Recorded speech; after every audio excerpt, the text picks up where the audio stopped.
반갑습니다. 이상원 교수입니다.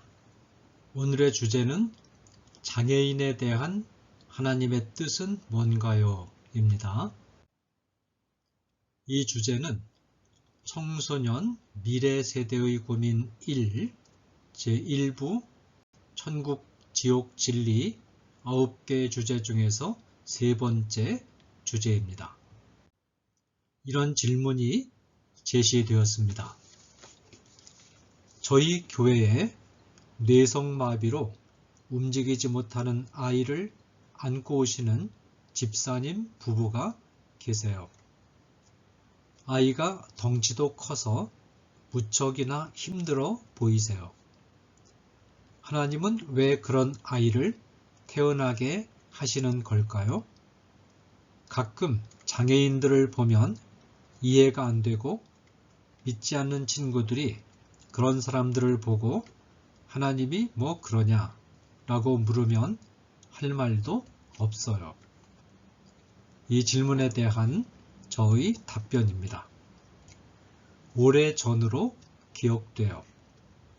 한 TV 특집 프로그램에서 아주 감동적인 사람들을 만날 수 있었어요. 이 프로그램은 희귀병을 앓고 있는 어느 자매 이야기였어요. 이 자매는 태어날 때부터 서는 것은 물론 앉아있는 것조차도 어려운 자매였지요. 게다가 팔과 다리를 통제할 수 있는 능력이 없어서 팔과 다리가 제멋대로 놀아요.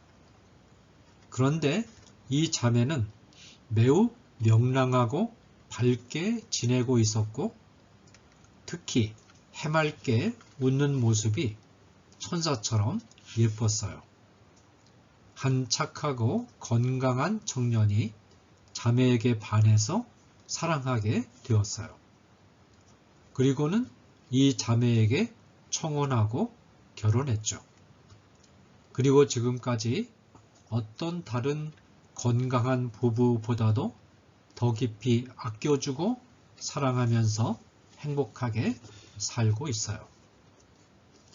많은 사람이 장애인은 불행할 것이고 사는 것보다는 죽는 것을 더 바란다고 생각할 수 있어요.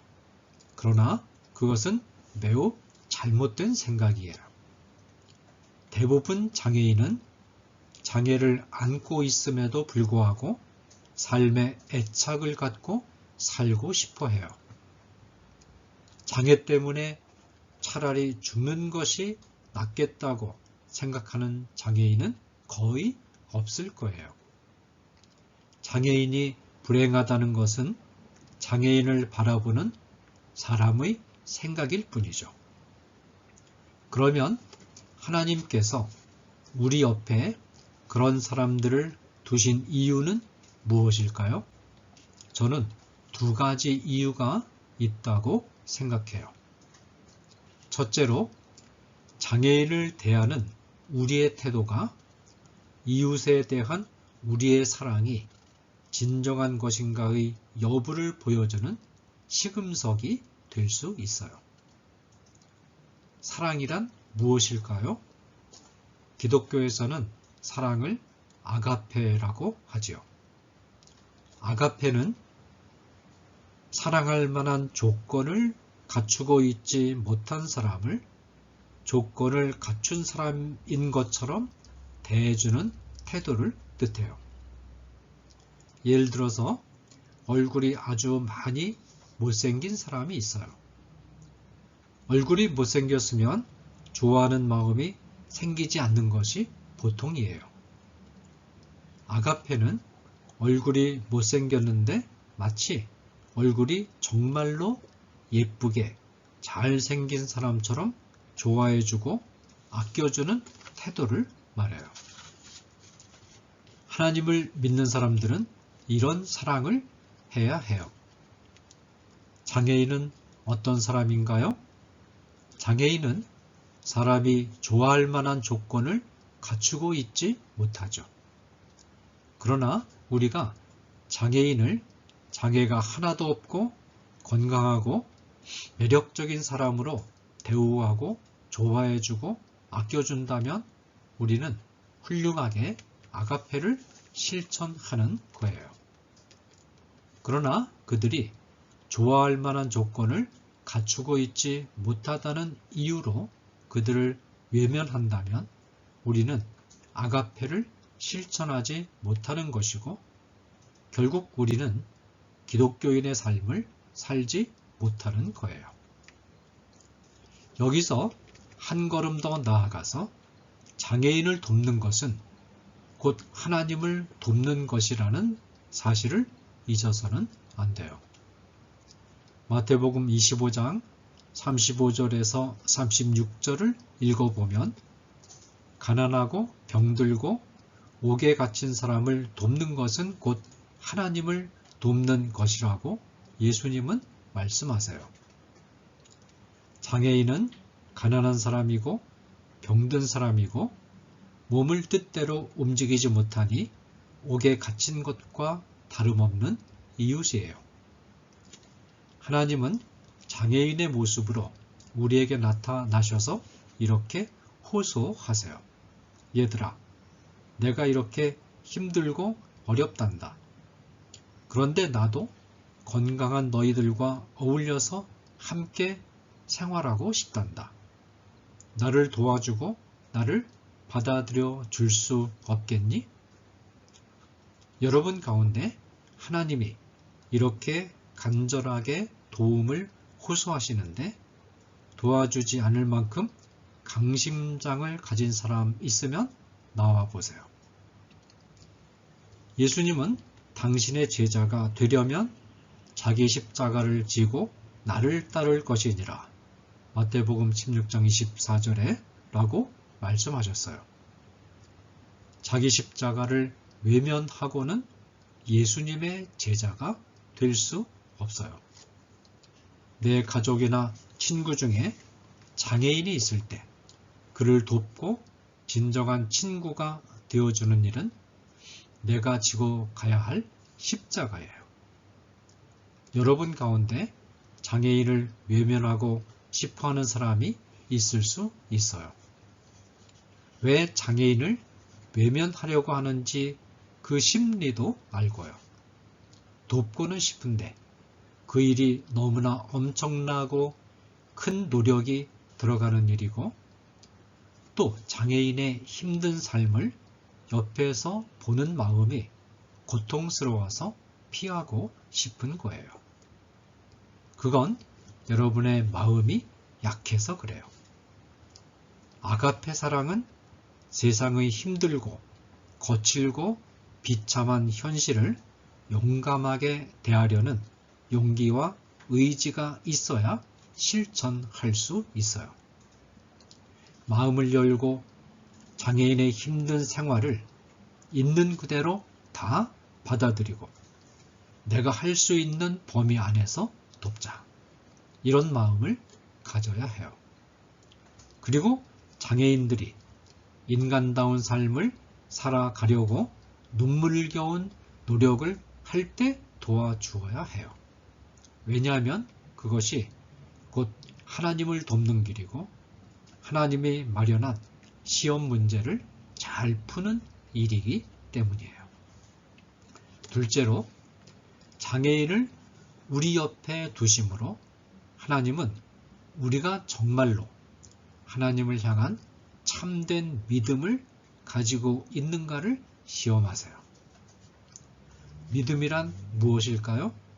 히브리서 11장 1절은 믿음을 보이지 않는 것들의 증거라고 말하고 있어요. 조금 어려운 말이지요? 이 말을 풀어서 설명해 보면 눈에 보이지 않는 어떤 것을 마치 눈에 분명히 보이는 증거가 나타나 있는 것처럼 받아들인다는 뜻이에요. 눈에 분명히 보이는 것을 받아들일 때는 구태여 믿음이 필요하지 않아요.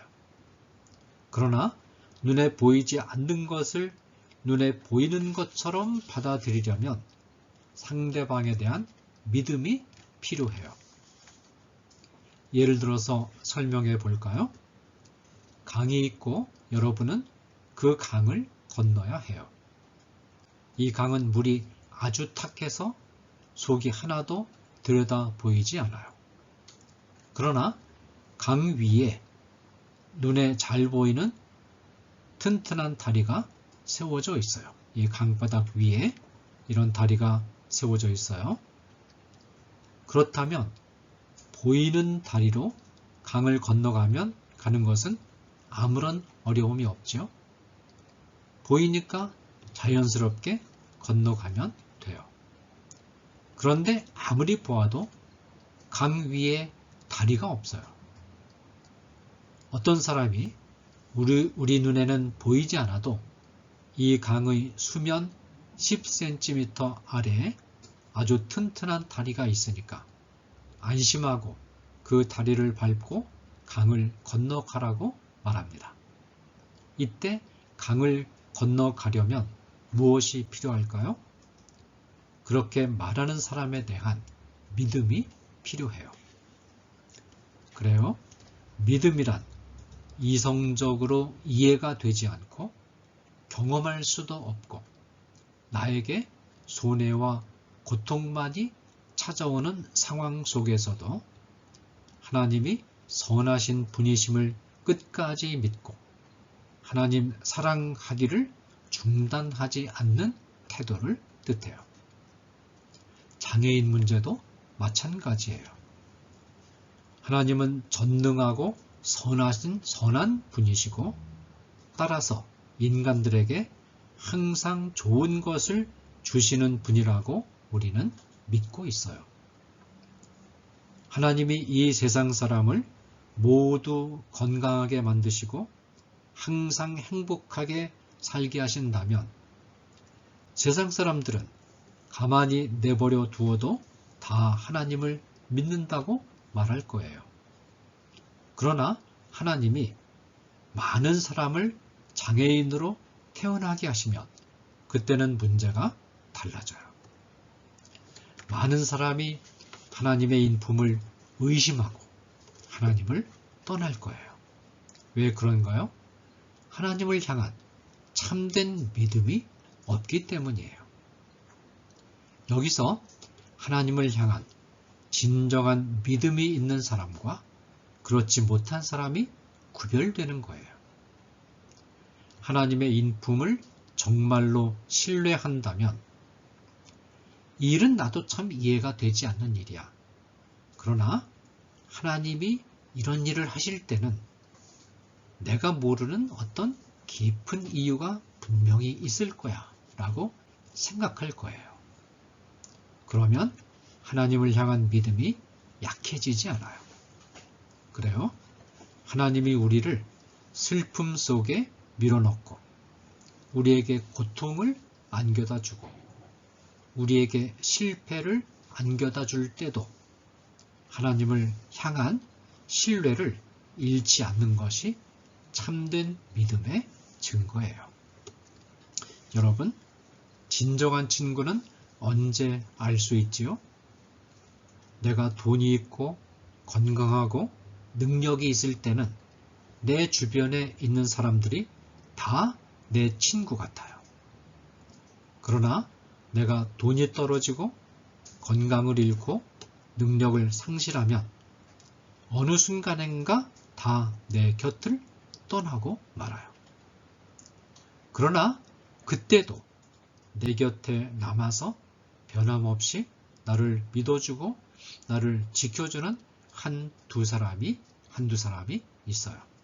그 사람이 나의 진정한 친구예요. 그래요.